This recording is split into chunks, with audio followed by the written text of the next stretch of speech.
La Zona Cero.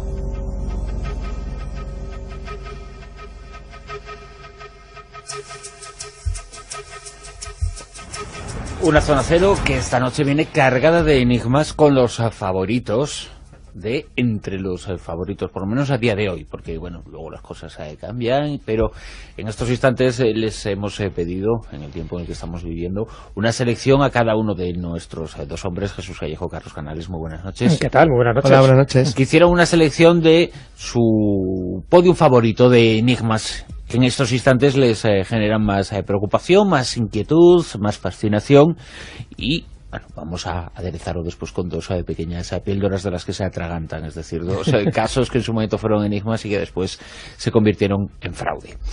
Cada uno de vosotros habéis elegido tres y bueno, nos vais a ir explicando uno a uno algunos de ellos y los vamos a contar, a explicar, a narrar y bueno, pues sean informaciones que al oyente seguramente les va a gustar y les van a invitar a buscar más datos y más referencias. La primera de ellas, no sé, por ejemplo, vamos a ponernos en plan histórico, astronómico, étnico. Jesús. Yo, perdona que entre, creía que cuando le has dicho a los dos, digo, los grandes enigmas son ellos mismos, ¿no? Y nosotros sin saberlo. Exactamente. Pues es un enigma. Eso es lo bueno. Claro. Menos mal que no saco el caíno fraudes. Pero nosotros estamos en la opción enigmas. Yo creo que la primera de ellas nos va a situar en Mali, en África, que es el continente del verano. Pues vamos luego. allí. Sí. Bueno, ya sabéis que es uno de mis enigmas favoritos, es decir, la tribu Dogon, la que está en la República de Mali, en la meseta de Bandiagara. Allí estuve yo hace unos años pues haciendo mis investigaciones particulares in situ y bueno, pues allí descubrí bastantes cosas, algunas que había leído y otras pues que vas descubriendo sobre la marcha, sobre todo cuando te acercas pues a esos grandes maestros un poco del conocimiento pues que lo tienen reservado, ¿no? Tipo chamanes, que ellos detentan un poco esa sabiduría y no el resto del pueblo. Yo pensaba que me iba a encontrar allí con chuminadas así tipo recuerdo, ¿no? Relacionado con el no solo con las máscaras Dogon, que las tienen pues una especie de respeto religioso, porque son las que utilizan para sus bailes, pero muchas de esas máscaras Dogon sí están inspiradas en su cosmogonía. Y esa cosmogonía tiene mucho que ver con lo que ellos cuentan. Ya sabéis que hay un libro muy conocido, el de Robert Temple, que se titula El misterio de Sirio, donde, después de 7 años de trabajo, llega a una serie de conclusiones.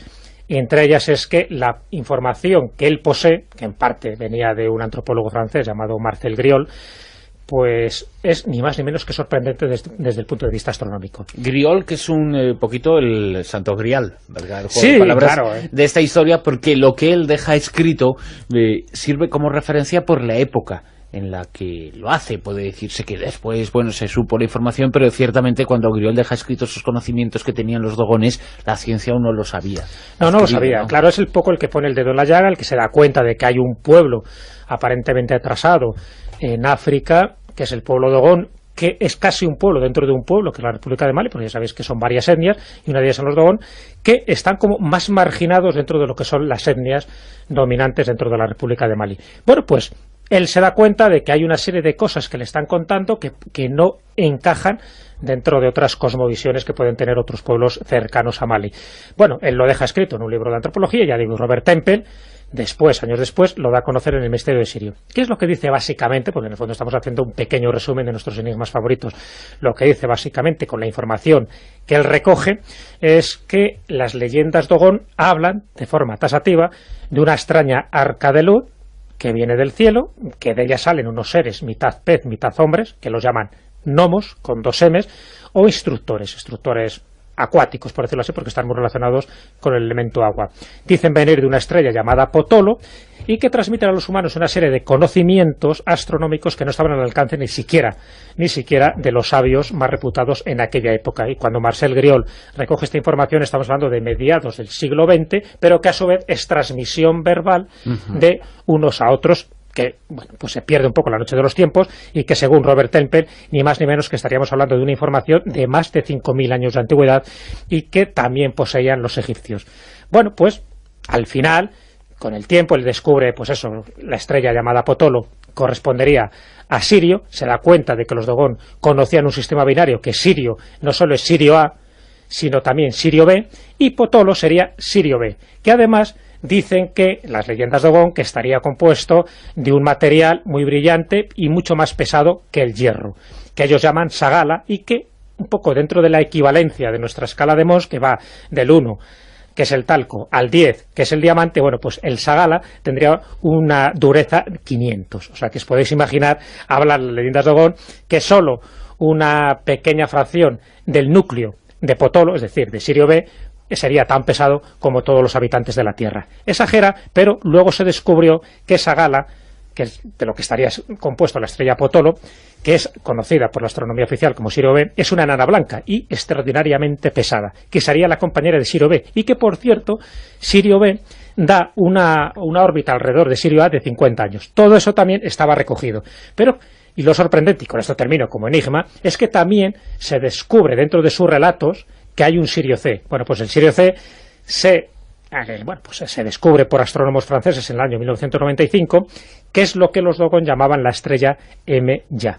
Por lo tanto, si juntamos todo, que supieran Sirio A, no tenía ningún tipo de inconveniente, porque Sirio A era conocido por muchísimas tribus y por muchísimos pueblos, pero que conociera Sirio B... porque se ve, lo que ya no se ve es Sirio B. Sirio B no se ve, que encima dijeran que tenía una órbita de 50 años alrededor de Sirio A, que luego se demuestra, que luego dicen que tenía un núcleo tan pesado que luego se descubre que es una enana blanca y por lo tanto muy densa, y que luego encima Sirio C, que también hablan sus leyendas, se descubre en el año 1995. Todo esto indica de que realmente este pueblo, sí es verdad que está atrasado en las costumbres y que todavía siguen un poco anclados casi en la edad de piedra entre estas tradiciones, pero en cuestiones astronómicas sí tenía una información privilegiada. Que si venía de esos leyendas, dioses que habían descendido del cielo, instructores del cielo, y que, por cierto, no es algo del pasado, sino que sus leyendas remiten a épocas actuales, según ellos, siguen siendo visitados.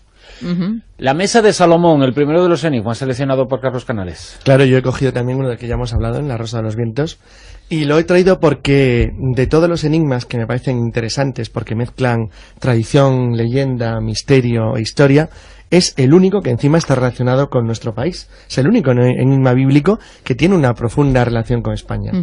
La mesa de Salomón, que realmente no sabemos exactamente lo que era, porque puede que ni siquiera fuera una mesa, puede que fuera un espejo de pared, o puede que fuera una mesa en el sentido que tenía patas y se podía apoyar, pero no está tan claro que fuera exactamente así, pasa o entra en la historia de España por una casualidad.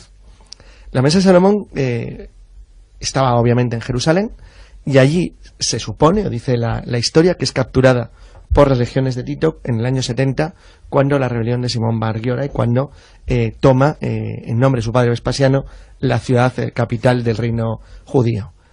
Es llevada en el arco del triunfo de Tito, se ve perfectamente los legionarios arrastrando la menorá, el candelabro de los 6 brazos y la mesa, y es depositada en el templo de Júpiter Capitolino. Antes de contar qué era o qué pudiera ser la mesa de Salomón, una cuestión muy curiosa. Los romanos amontonaban las capturas sagradas de los pueblos vencidos en el templo, como he dicho, Júpiter Capitolino, y no dieron mayor importancia. Pero en el año 410, cuando los godos de Alarico toman Roma, la mesa es sacada con todas las riquezas del templo y llevadas con su ejército itinerante y con su pueblo en movimiento hasta Toulouse, donde es depositado en lo que se convierte en la capital del reino godo de Aquitania. Cuando en el año 507, es decir, casi un siglo después, los francos vencen a los godos en la batalla de Bulla, y el reino visigodo de la Galia se convierte en un reino hispano, la mesa de Salomón desaparece. Desaparece, pero se vuelve a hacer mención de ella unos pocos años después en Toledo, que es la capital del nuevo reino godo. Y ahí está, y estoy contando el itinerario, hasta que los árabes invaden España. Y según dice la leyenda, la crónica, el cronicón de la conquista árabe de España, la mesa es capturada por Tarik en un sitio que se llama Faras, esto es importante, un castillo donde estaba guardada, y la crónica es clarísima, dice que allí Tarik encuentra la mesa de Salomón, hijo de David. Y la reclama, como todo lo demás, Musa, el califa de Norte África, perdón, el representante del califa de Norte África, cuando pasa a España. Ordena llevarla a la costa para embarcarla con rumbo a Damasco, pero en algún punto entre Toledo y la costa del sur, la mesa desaparece. La mesa desaparece, pero dice la leyenda que Tarik, antes de entregarse a la Musa, le arrancó una pata. Esto es interesante. Todo esto pasó durante la Edad Media, pues con una leyenda más, una de las muchas leyendas que había sobre la España mítica. Pero hay algo muy interesante, y es que poco a poco esta leyenda se fue convirtiendo en algo real, porque a lo largo de la supuesta ruta que llevó a la mesa, se han ido encontrando con el paso del tiempo, primero en Guadalajara en 1858, luego en Torreón-Jimeno, en Jaén, en 1926, tesoros visigodos enterrados por el camino. Entre otras, las coronas votivas de los reyes godos, de las cuales, bueno, la de Suintila, que la robaron en el año 21, están actualmente en el Museo Arqueológico Nacional. Esto hizo pensar a muchos historiadores que en realidad alguien de verdad robó por el camino la mesa de Salomón y la enterraron para que de esa manera no pudiera ser nunca capturada.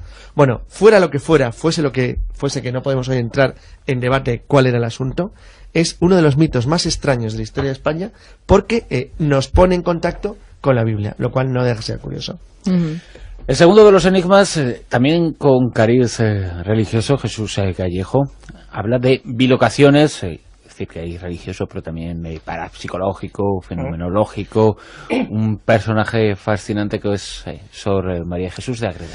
Sí, también es otro de mis enigmas favoritos. Muchas veces me preguntan, ¿no? También oyentes, amigos, familiares, bueno, de todos, ¿con cuál te quedarías? Digo, ¿dentro de España o fuera de España? Bueno, dentro de España.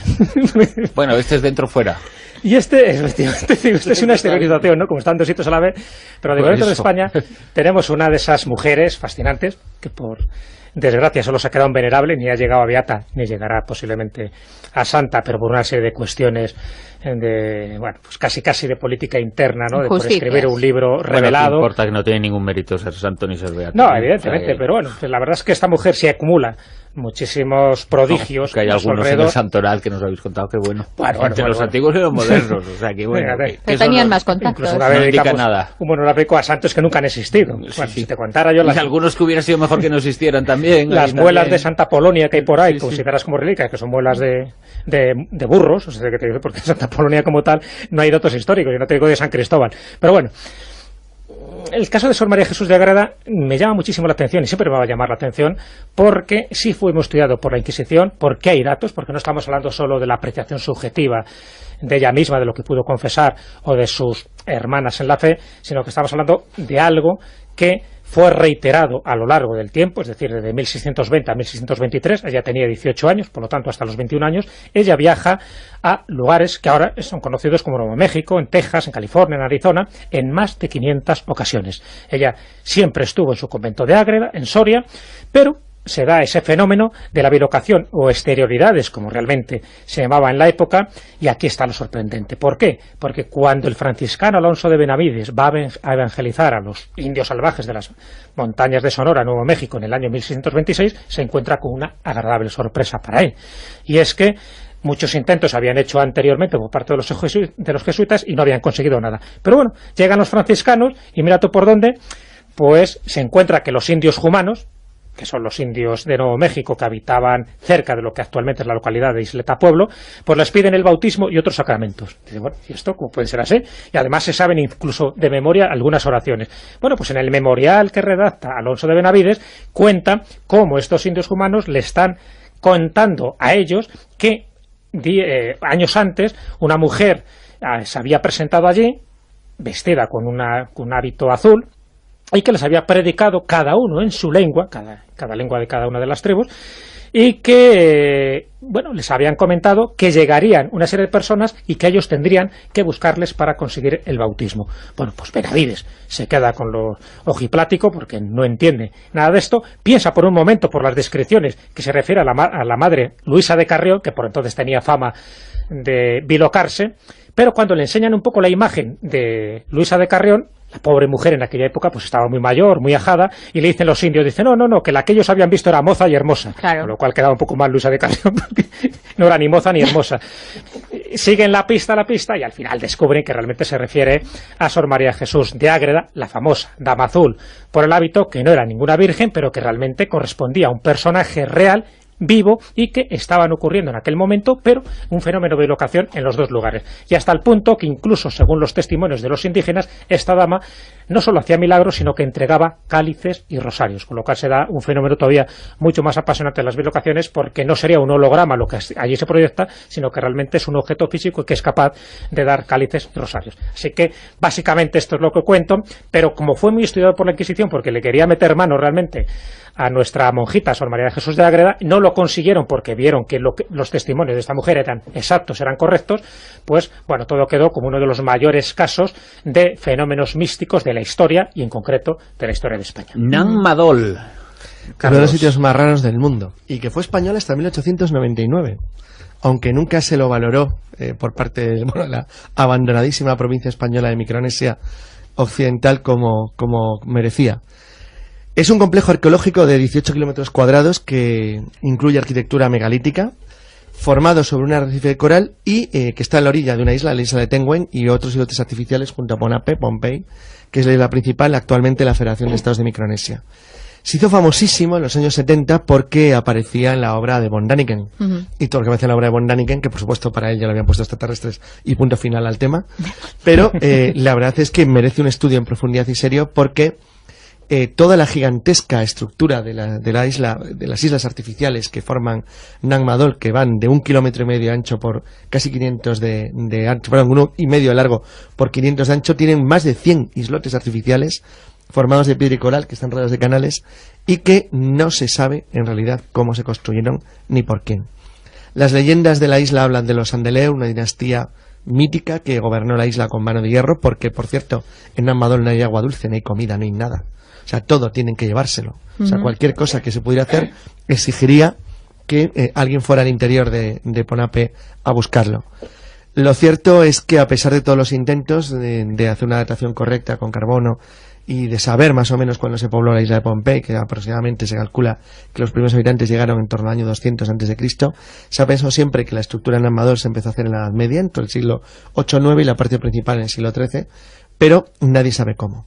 Nadie sabe cómo se construyeron esas islas artificiales, cómo se levantaron las gigantescas paredes de piedra y de coral, y cómo se edificó y para qué, con qué objeto el hacer, aunque eso se sospecha, porque hay zonas que parecen dedicarse a la fabricación de canoas, otras zonas de alimentación, de pesca, que parece que tenían una cierta uso práctico aparte de un uso ritual. Pero, como he dicho, en Nan Madol no se puede comer, no se puede vivir, tendrías que vivir de otro sitio. Entonces nadie sabe por qué se construyó semejante cosa, que sin duda alguna, junto con Pascua, el misterio más grande de todo el Pacífico. Seguimos situándonos en mares, en este caso en el Caribe, por situarnos en una referencia próxima que nos sitúa geográficamente en un país muy castigado este año, y en cierto modo, bueno, pues sirve esto también de referencia, no de homenaje, porque es otro nubarrón en la historia de este país tan duro que es Haití, en la misma isla, en la Española, junto a República Dominicana, pero desde siempre se ha hablado de los zombies. No hablamos de los zombies cinematográficos, sino de otro tipo de zombies, y de una investigación que sirvió para descubrir qué era realmente el polvo zombie, qué era realmente lo que provocaba que las personas de aquel país, después de fallecer, salieran de su tumba y se dedicaran, porque quizás era el objetivo, a trabajar en los campos de caña de azúcar, entre otras plantaciones. Como auténticos esclavos, que esa es un poco la finalidad. Hombre, traigo a colación este enigma precisamente por eso, porque siempre se ha pensado que forma parte de las leyendas, que forma parte de las películas, que los zombies pues no existían más allá, ¿no?, de la famosa canción de Michael Jackson y cosas de este tipo. Entonces, cuando escuchas estas informaciones, que en parte pues están basadas en información que muchos adquieren de Internet, pues dices, vale, es que hay algo de verdad y algo de mentira, pero ¿qué es lo que hay de verdad? Efectivamente, que ese polvo zombie existió y sigue existiendo, y que no solo es patrimonio de Haití, que no solo es patrimonio de los hechiceros vudú, que son los Bokor, que son los que promueven un poco este tipo de prácticas, y por suerte ya en desuso, pero hasta hace muy poco sí que se ha utilizado ese polvo Bokor para exhalarlo en la cara de la persona, de la víctima que tú habías elegido. A partir de ahí entraba en un estado de muerte aparente, sus parientes y amigos le daban por muerto, le enterraban y poco después el Bokor le desenterraba y le revivía. ¿Para qué? Para que trabajara, y trabajara como esclavo, y trabajara como un esclavo idiotizado porque perdías totalmente la memoria y los recuerdos. Bueno, pues gracias a la investigación de un etnobotánico canadiense, Wade Davis, viaja a Haití en el año 1982, porque él conoce la historia, la trágica historia de Clervius Narcís. Clervius Narcís en 1980 aparece y lo que, bueno, pues él había asegurado ser víctima de esta práctica y haber vivido como un esclavo zombie en una plantación durante 2 años. Él cuenta que su hermano lo había zombificado en el año 1963 y del 63 hasta el 80 pues había vivido en esa condición y, bueno, pues había tenido por lo menos la suficiente lucidez para contar el caso.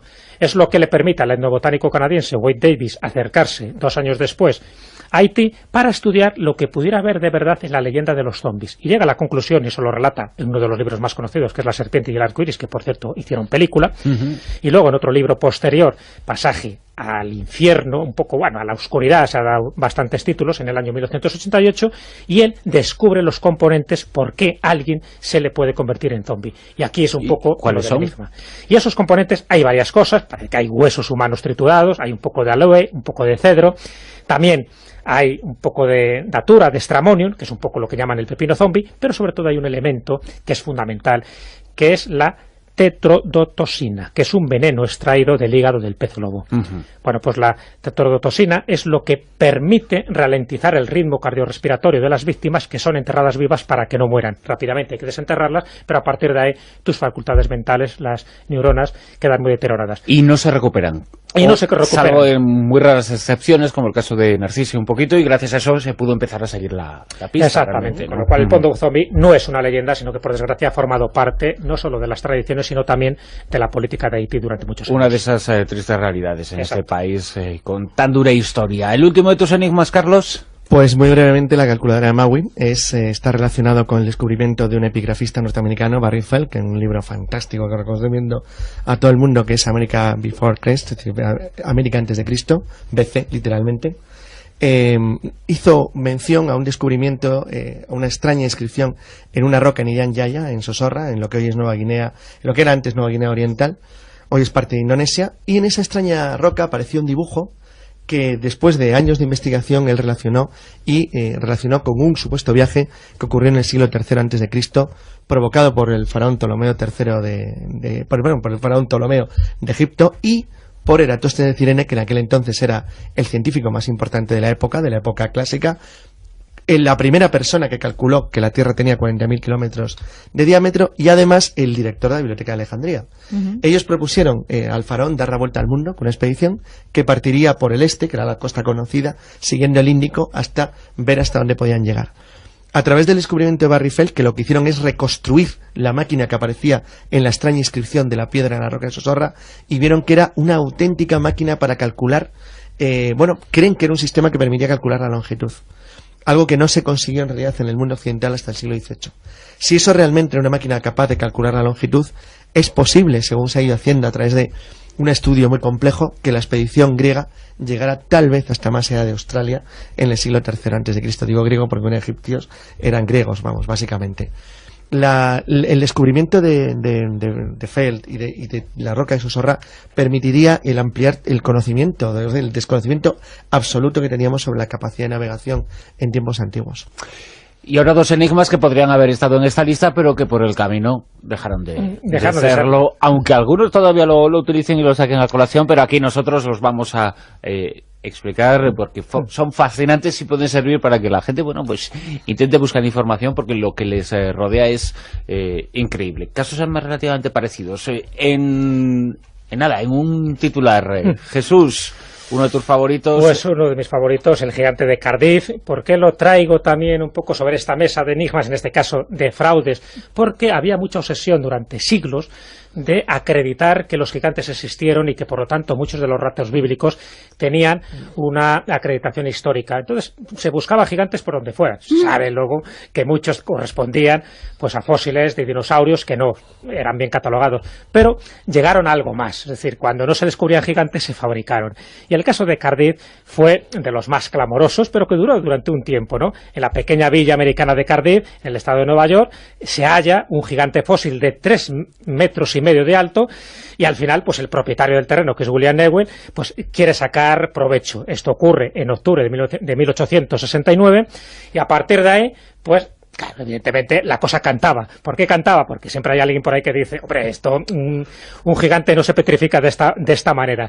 Así que se dan cuenta que es una estatua de yeso y piedra, y al final pues se descubre que efectivamente esto no tiene nada que ver. Incluso hasta el empresario Barnum intenta comprarlo, no lo consigue, y por lo tanto hace otro gigante de Cardiff para él mismo. O sea, que eso fue uno de esos fraudes clamorosos para intentar demostrar algo que no se podía por medios naturales, y lo hicieron por medios artificiales. Y yo he traído pues el cráneo del hombre de Piltdown, que se descubrió teóricamente en Inglaterra en 1908 en una cantera, y bueno, intervinieron un arqueólogo aficionado, Charles Dawson, y un paleontólogo, Smith Woodward, que era del Museo Británico, y que mantuvieron hasta 1953, que se demostró totalmente que era fraudulento, la teoría, o bueno, la prueba de que habían encontrado lo que ellos llamaban el eslabón perdido. Bueno, hay que decir que muchos de estos monográficos se pueden encontrar tanto en audios como en el libro de Enigmas, para quien quiera ampliar información. Jesús, Carlos, muchas gracias. Vale, hasta luego. En fraude. Cada uno de vosotros habéis elegido 3 y bueno, nos vais a ir explicando uno a uno algunos de ellos, y los vamos a contar, a explicar, a narrar, y bueno, pues sean informaciones que al oyente seguramente les va a gustar y les van a invitar a buscar más datos y más referencias. La primera de ellas, no sé, por ejemplo, vamos a ponernos en plan histórico, astronómico, étnico. Jesús. Yo, perdona que entre, creía que cuando le has dicho a los dos, digo, los grandes enigmas son ellos mismos, ¿no? Y nosotros sin saberlo. Exactamente. Pues es un enigma. Eso es lo bueno. Claro. Menos mal que nos ha colgado y no fraudes. Pero nosotros estamos en la opción enigmas. Yo creo que la primera de ellas nos va a situar en Mali. La zona cero.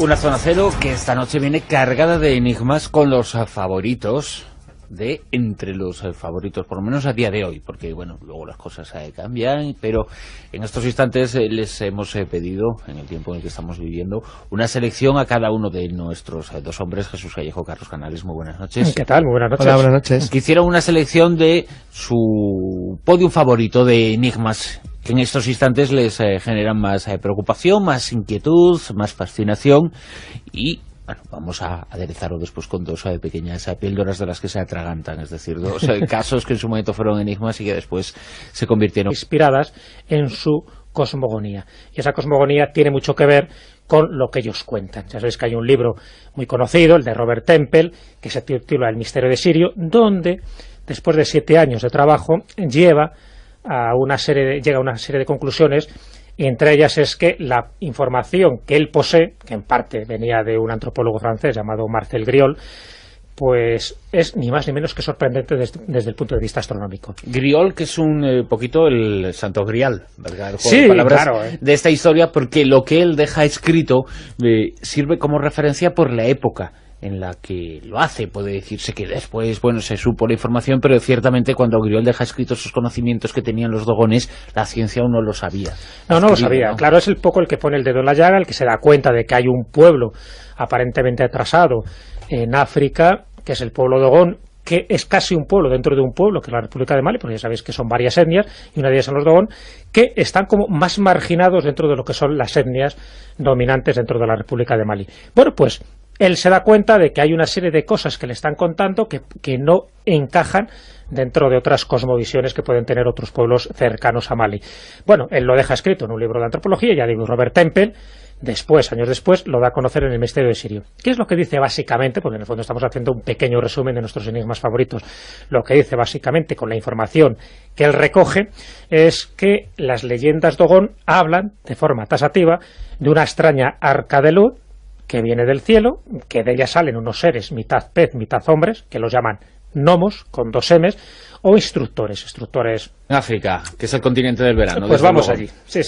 Bueno, ya sabéis que es uno de mis enigmas favoritos, es decir, la tribu Dogon, la que está en la República de Mali, en la meseta de Bandiagara. Allí estuve yo hace unos años pues haciendo mis investigaciones particulares in situ, y bueno, pues allí descubrí bastantes cosas, algunas que había leído y otras pues que vas descubriendo sobre la marcha, sobre todo cuando te acercas pues a esos grandes maestros un poco del conocimiento, pues que lo tienen reservado, ¿no? Tipo chamanes, que ellos detentan un poco esa sabiduría y no el resto del pueblo. Yo pensaba que me iba a encontrar allí con chuminadas así tipo recuerdo, ¿no? Relacionado con el no solo con las máscaras Dogon, que las tienen pues una especie de respeto religioso, porque son las que utilizan para sus bailes, pero muchas de esas máscaras Dogon sí están